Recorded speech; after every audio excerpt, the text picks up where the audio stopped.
Awesome.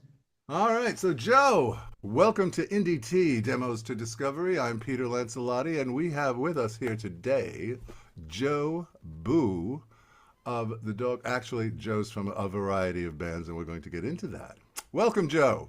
Thanks for having me, Peter. I'm glad to be here. So, originally, you're a Chicago guy, Yeah. and your day job is being dressed in black vinyl with the firefighters. Yes, I sir. find that fascinating. What's the music scene like? Well, what was it like when you were growing up in Chicago?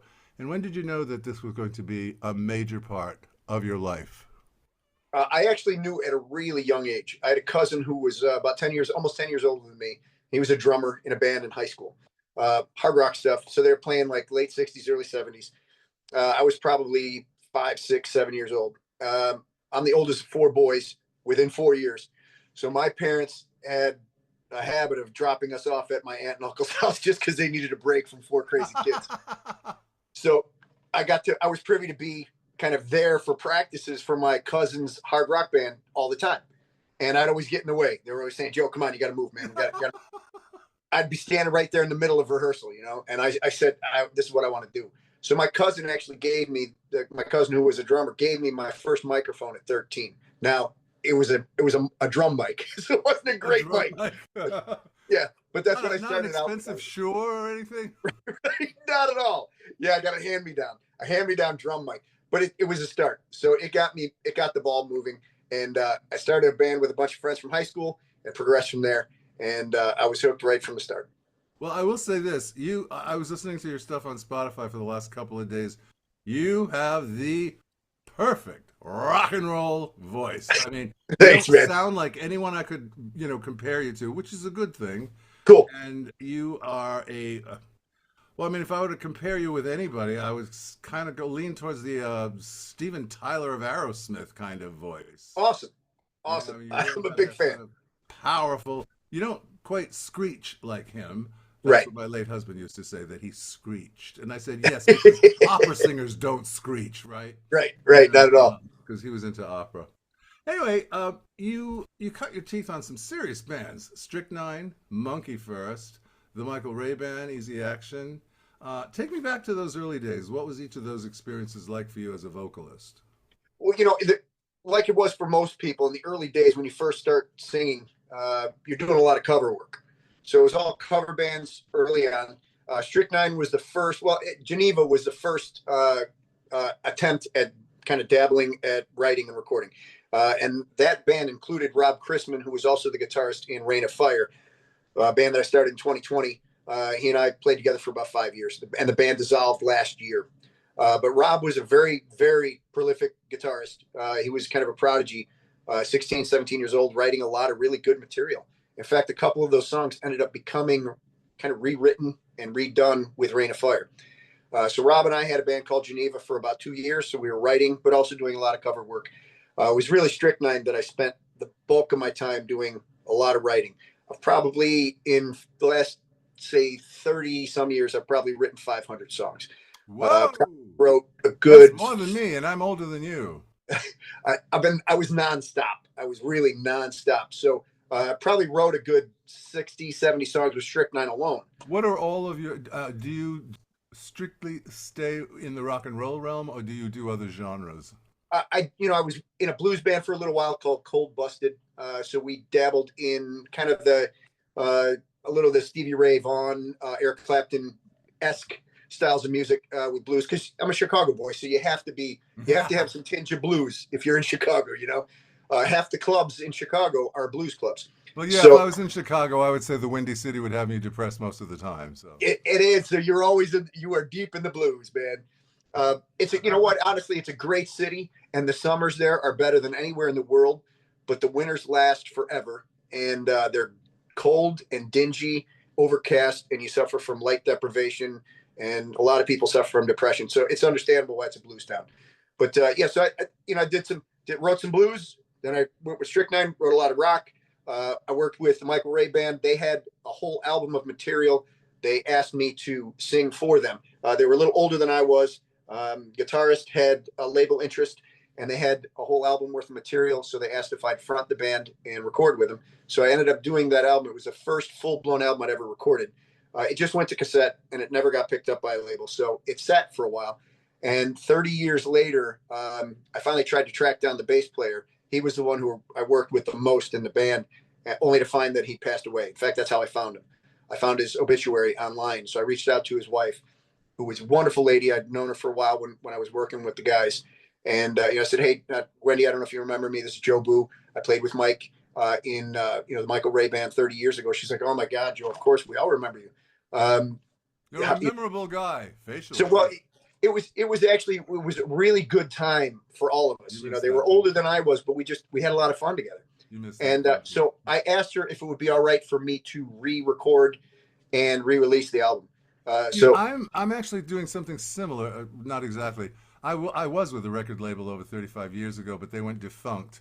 And now okay. I'm using all of those songs in remastering using LALAL.ai, which splits Cool. it all into stems. And, Right. And I'm using Studio One Pro 7, which our mutual friend Aaron Leet has been very patient in teaching me how to use Studio Aaron's a One great Pro guy. 7. When I started recording, I was using Audacity, and he goes, okay, yeah, you can do that. And he was very, very polite about, not going like, oh, God, really? It's Audacity. That's like, no, Peter, no. Yeah. But anyway, you eventually, you came to Los Angeles for 7 Yes, I did. In 99. What brought you to the West Coast, and what were you chasing at that point in your career? Well, I'd moved to Florida first. So I ended up in LA by way of Key West. A couple buddies of mine, we decided we wanted to get out of Chicago, get away from the weather. And one of the guys bought a sailboat down in the Keys. So we used to go down there on vacation a lot. We were all single at the time. So we figured, all right, let's do this while we can, while we're still young enough. So we moved to the Keys with the intent to play music. And about 6 months into it, I realized it wasn't a place for me, wasn't a place for my skill set. I've had a personal training business for a long time. So I work in fitness. I can see that. I can see that. Well, thanks, man. And my girlfriend at the time had gotten into Playboy. She ended up becoming a centerfold for Playboy. So she convinced me to come with her to LA. She said, you're wasting your time and your talent in Key West. Come with me. Let's see if we both can't, make some form of career out of what we want to do. So we moved to LA a couple months after we got there. We split up. She left. I stayed because I ended up kind of meeting the guys from 7 months, and we were pretty dialed in by the time she and I split up. So rather than vacate LA, move back to Chicago or Florida, I figured I'm going to give it a run with these guys. So I was there for 4 years. We did a 9-song album, self-titled, that did really well in Europe. And we were working on a sophomore album, and I ended up getting a vocal cord injury. I was going to ask you that. After yeah. LA, you said you suffered a vocal cord injury and you couldn't sing for 7 years. Right. Was that due to being a firefighter? I mean, did you do some serious inhalation of smoke? Not at all. Okay. I wish it were something as glamorous as that. What had happened was I played a show with 7 months, went into the studio to do some recording for another band called Equinox. They were a band out of Minnesota. Their singer had exited the band. They had done fairly well with an initial album. They were doing a second album, so they were looking for someone to sing on the second album. So I had made friends with their keyboardist, Eric Ranyo. So Eric had the guys fly out. They heard me sing with 7 months. They liked how it sounded. We went in the studio. I sang all day, and then I played another show with 7 months that night. So basically did almost 24 hours of singing. And wow, that's the stuff that I was. I mean, when do you sleep? It was crazy. It was really stupid. But, like so many young people, you think, oh, my voice is bulletproof. And at the time, indestructible at that age. I'm 64. The older I get, the less I know. When I was 24, I knew everything. Is that a fact? We are so smart when we're young, man. And we humble ourselves as we get older. Well, at the time, I thought, this should be no problem. I went to hit a high note on the second night of singing with 7 months, and I felt the pop. And the guys heard it, and they're like, all kind of looking at me like, what was that? I said, I have no idea, but something happened in my throat. It hurts. So we finished the show. It was right around the holidays, took a little break for the holidays, came back to start working on recording. And it was very evident because, you know, everything's naked in recording. You hear the stripped down voice by itself. And it was bad. Did you go to the So I started doctors? working. What was it called? What happened? I had a tear in one of my vocal cords. Oh, So went and saw a laryngologist. They told me, yeah, you've done some damage to your vocal cords. So I was working with the head of voice from what used to be Musicians Institute. I don't even know if it's still around. And I was also working with the bass player's cousin who had just graduated from UC Santa Barbara in voice. She was an opera singer. So she was coaching me, and then Musicians Institute guy was coaching me. what's your vocal range? Because when I was listening to your material, it was kind of hard to tell. I mean, you sound like you have like maybe well, I have a 4 octave vocal range now. I used to have a 5, and people seem Yeah, I'm about three and a half. 3.5. Yeah. On a good day, I have 4. Yeah, right. You about Right. 3.5. I mean, you know, at our age, how old are Right. you? 60? I turn 61 next month. So Pisces or Aries? Pisces. So I am a big fan of the Steve Klatt project. I think you have 5 songs out with them, and you're dropping a Right. 6th later this month. And I also have some inside information from the Dashing Skull Club about what else you're doing in March. Yes. We Yes. won't get it. I won't say anything yet because I know I'll just tease the audience. Yeah. Very excited about it. And the project is now called I've already heard it, by the way. Oh, awesome. Good. I like And the that. project is called Soundstone. We actually nailed down a name yesterday. So it's going to be called Soundstone. Aaron's the one that put me in touch with you. Right.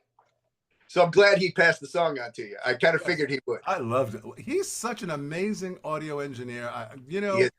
I don't know if you know the story, but I had to convince him to start DSC Labs Productions. Oh, no He didn't kidding. do it. He said, "Who'd come to me?" I'm like, "Really?"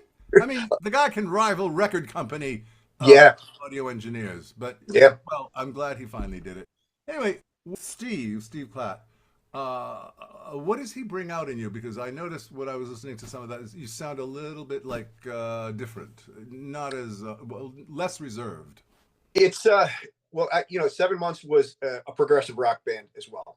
Uh, when you're working in progressive rock, it's a little more jazz oriented. It's a little rangier. Usually the progressions are a little more difficult. So I'm writing to stuff that's not 3 chord 4/4. So Steve does some pretty intricate stuff. So it kind of takes me out of the box and challenged me a little bit more, kind of like 7 months did. I'd like to get him on the show.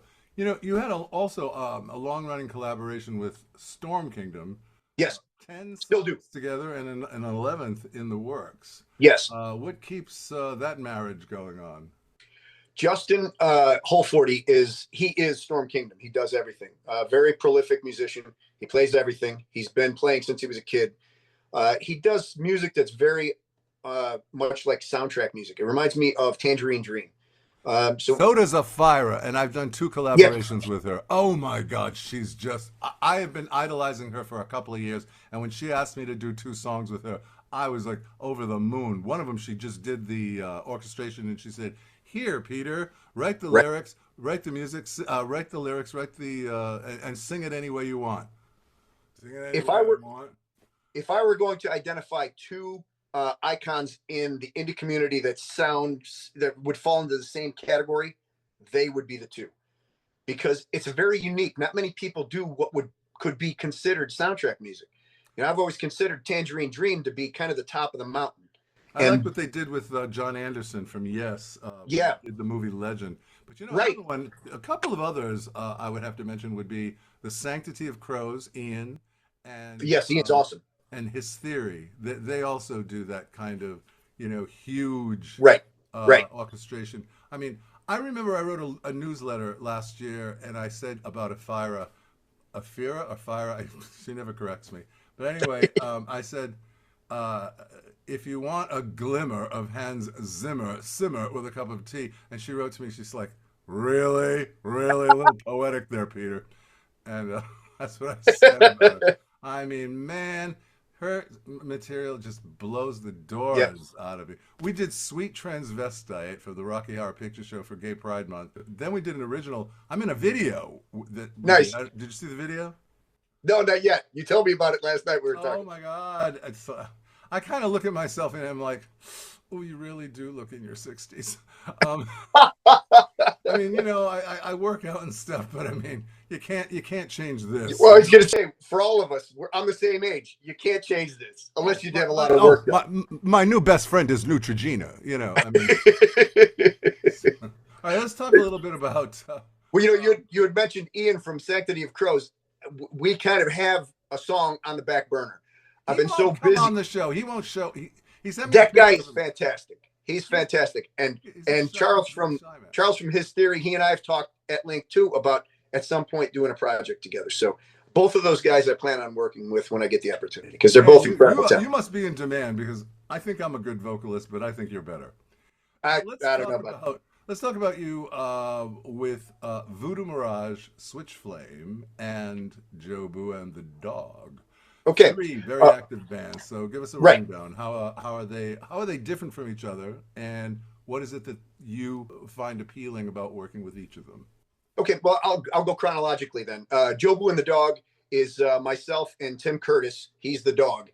His nickname has been Sea Dog forever since high school because his last name is Curtis. So letter C, Do you dog. follow Pavlov's? No, sorry. He's this guy. If you ever saw him, he looks a little bit who's the crazy artist, black hair, curly mustache. Um, I Oliver can't remember. I Marks. can't remember, but he looks kind of like Captain Morgan. Okay, Ah, now this is the guy who owns the as in sailboat. Spice Rum guy. Right, right. This is the guy who owned the sailboat. So he's one of the guys that I moved to Key West with. I've known Sea Dog for 35 years. Now he and I have been writing music and recording together for almost that long. So we had a huge body of music together, and it was very eclectic because Sea Dog doesn't really follow any rules. He just does whatever he feels like doing. And so he would always call me, Joe Boo, I need you, man. I need you. I need you. I've got this song I want to I work on. need you, man. I need you. Yeah. So we've been good buddies for a long time. So at some point in listening to a collection of pieces that he had sent to me that he wanted me to work on, I said, you know what? You've got a couple here that I want to work on, but we also had a whole bunch of songs that we've recorded over the years that I think we should probably resurrect and now modernize. We'll redo them because now we have the means with modern technology and we'll do them better. So we decided to collaborate for a long-term project and we put out two 12-song albums. So I really like working with Tim. He's a great guy and a good friend of mine. Do you do So you all do you work with all of your collaborations? Do you use like the DAW where you record your stem and then you have yes, it in Dropbox and then they download it and do their yes. thing? So That's Dropbox what has been I critical. am so amazed when I got back into the industry about a year and a half ago. I'm so amazed You're at not tracks kidding. with vocals. You're not kidding. You know, It's a great thing, but it's also not a great thing because it keeps too many bands from working in the same room and working spontaneously. Well, You get that's also usually a problem because I've talked with a couple of other guests yeah, where, like for example, Dennis Hewlett, getting everyone in the same room, even though they're geographically close by, everybody's yeah, got separate lives, everybody's got right, things to do, and scheduling time. Even the same right, thing with Dashing Skull Club. They right. all have different jobs, different lives. In fact, Rubber Knuckle was supposed to be on the show, but Jody, and Paul, Yeah, I messed up. I was supposed to call them, and I forgot. My bad, my bad. Hey, mistakes happen, and that's what I think a lot of people like about my shows, that I'm pretty real, and I tell them what I know and what I right don't on, know. right on. So I messed up. We're going to do it again though in a couple of weeks. But I know, like with the advent of the DAW, Yeah, it is so easy to do so many absolutely. collaborations. I've never met Afira. I've never even met the guitarist who was on the track "It's All Made Up." It blows my mind. Yeah, As John of Whiskey Club was saying, is if you start right at the very beginning, start at zero, even though there's silence until your part comes in, it's so easy to put it everything is. together afterwards. It is. So that's how you're primarily doing work with all of these collaborative. That's how every single one of the things that I've been working on for the last 7 or 8 years has been accomplished. Like a lot of the stuff that Tim Curtis and I see Joe Boo and the Dog had done, we had pre-recorded, but then we redid it anyway. Back then, we were working on 4-track recordings. Then we were working on ADAT with 7 months. With Strychnine. With Strychnine, we were performing all the time. So I had sung those songs 3,000 times before we went in the studio. So for almost every single song I did with Strychnine, it was a single take because I knew the song so well. I didn't need to go back over it. That's I do funny a you single mentioned take and that. it was done. That's so funny you mentioned that because when Afira approached me to do Sweet Transvestite from the Rocky Horror Picture Show, the cover, um, I did it in a couple of days. And when I sent her, I even did the background vocals, which she changed my voices to using LALAL. I sounded like Taylor Swift and Lady Gaga. Honestly, I thought, what the hell did she do to my voice?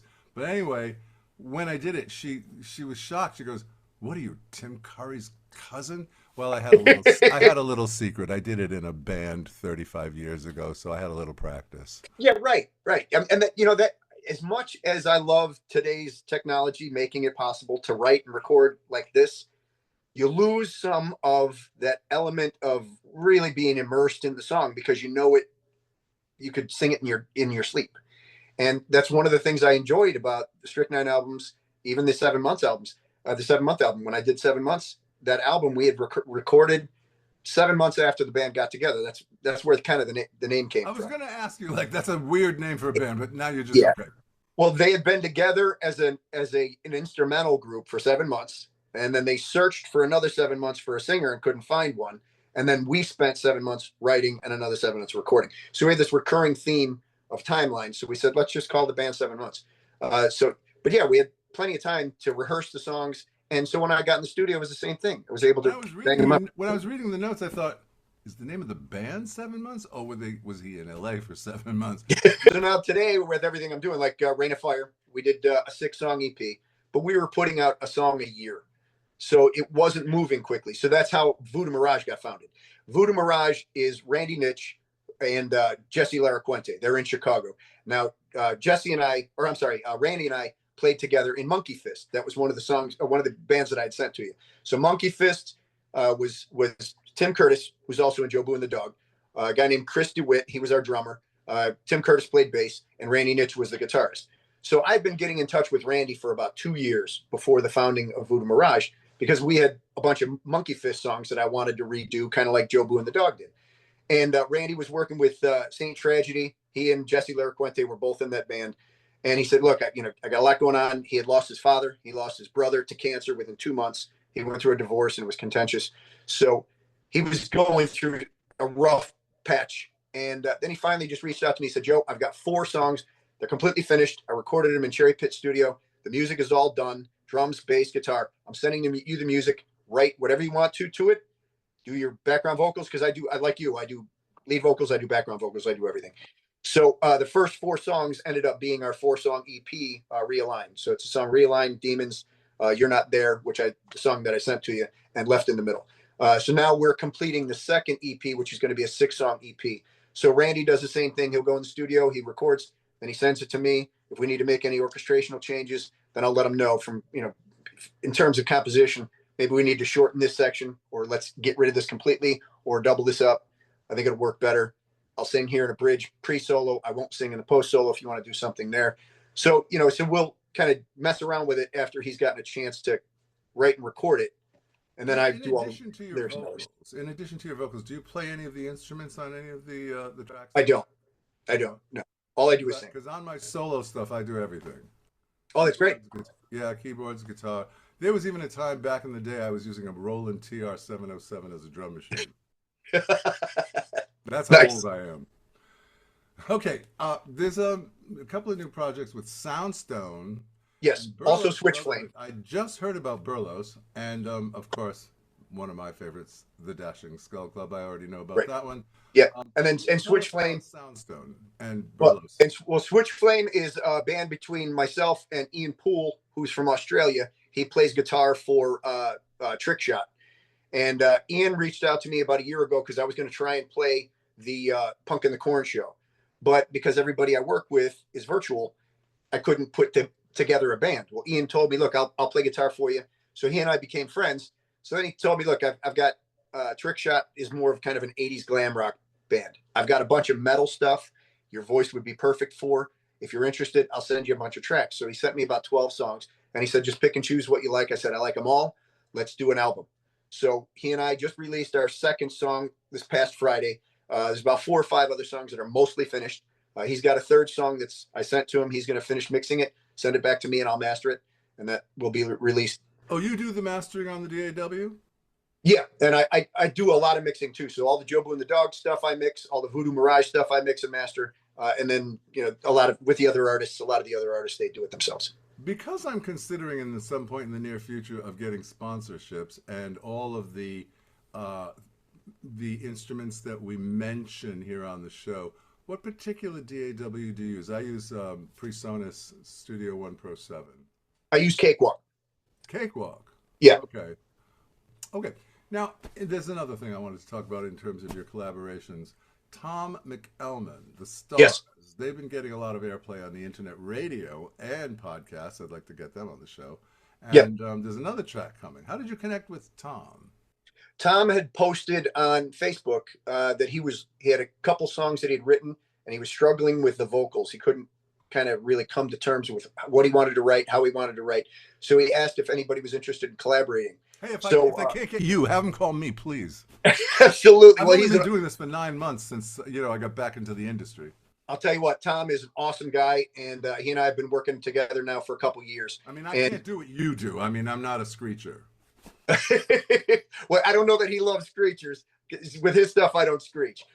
Tom's a pretty conventional, almost like R&B blues rock kind of guy. So, but he and I have become really, really good friends. So yes, he's got a radio show on Friday nights called Sounds from the Basement.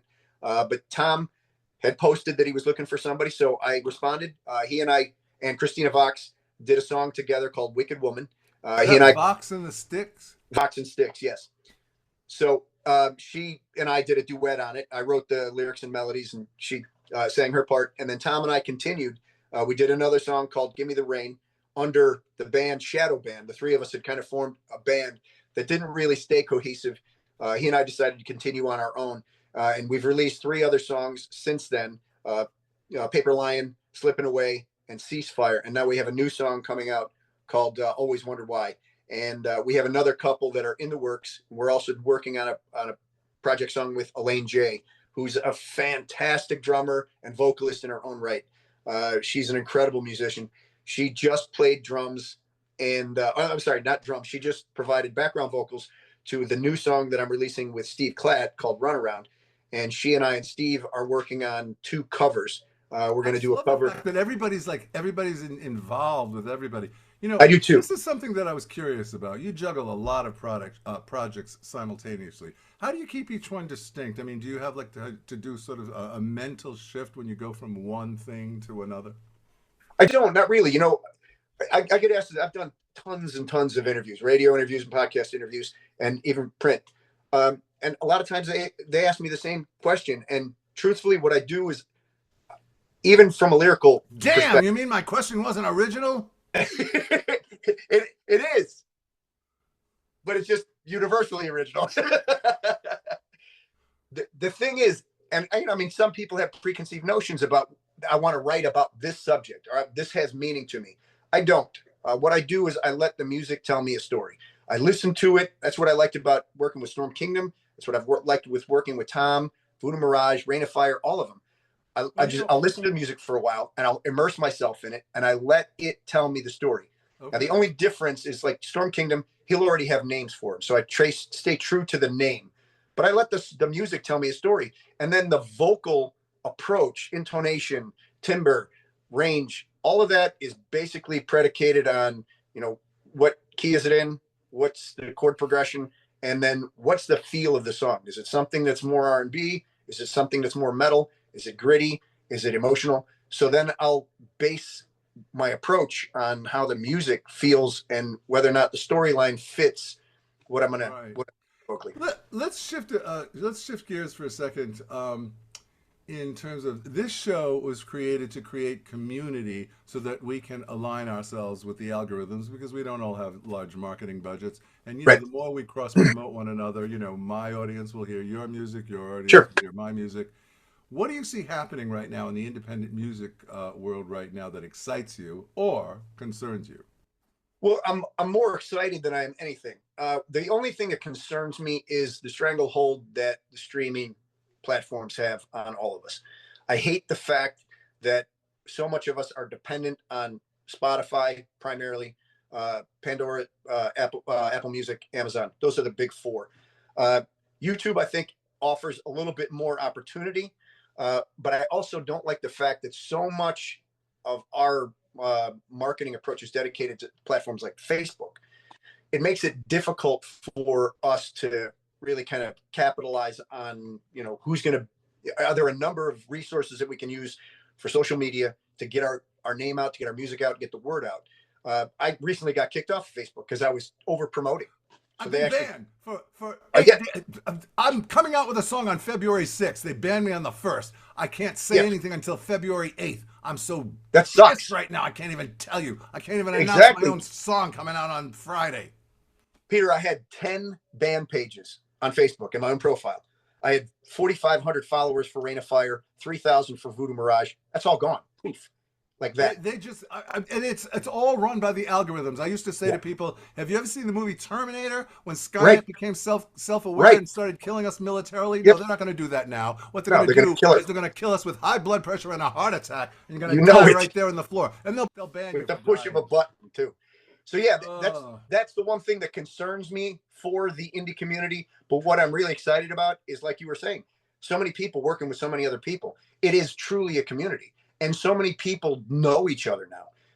I would say know everybody. I mean, I'm just so surprised at how quickly, like a sunburst, like a supernova. All of a sudden, I know all these people. I think I said on my last solo episode, I've had a lot of conversations with people like 6 and 7 times, and I don't know their name. And I figure at that point, it's sort of rude to say like, "Hey, by the way, what's your name?" What's your name? Okay. I was going to ask you about the links, but I did find them myself. So I have one last question for you before our time is out here. After everything you've been through, the injury, 7 years of silence, your comeback, what keeps you walking back into the booth and hitting record? Probably the same thing that brought you back to it too. It's when it's in your blood, you cannot, it's there forever. This was something that I started when I was a little kid and always told myself I wanted to do it. I actually went through a depression for the 7 years that I wasn't singing, but I redirected. And when I lived in LA, I wasn't a fireman. I became a fireman when I came to Florida because I had to redirect my attention, my focus. And so that became a passion, but nothing replaces music ever. And it can't. I'm not laughing about the fire thing. The reason I'm sort of chuckling here is the song that I did with the fire, the original, It's All Made Up, is a spoof on the LA fires because it's like, oh, our men in black vinyl cannot seem to find water hydrant water. And I was just like, when I heard you were a fireman, I'm like, I gotta tell him that. Awesome. Anyway, I want to thank you so much, Joe, for taking some time out. Joe Booe, everyone, who I can't even name all of the bands he's involved in, but if you've been listening to the episode, you now know. And we are now starting to hear a song that he sent to us, which I will name in a moment when I look at my email. It's called You're Not There. You're Not That's There. That's the one you sent me, okay. Yes. And once again, Joe, thank you for taking the time out in your very, very busy schedule. You are listening to Indie T Demos to Discovery with your host, me, Peter Lancelotti, and our guest, Joe Booe. Peter, thank you so much. It's been a pleasure. I really appreciate it.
I tried to shut it out, but it's coming out.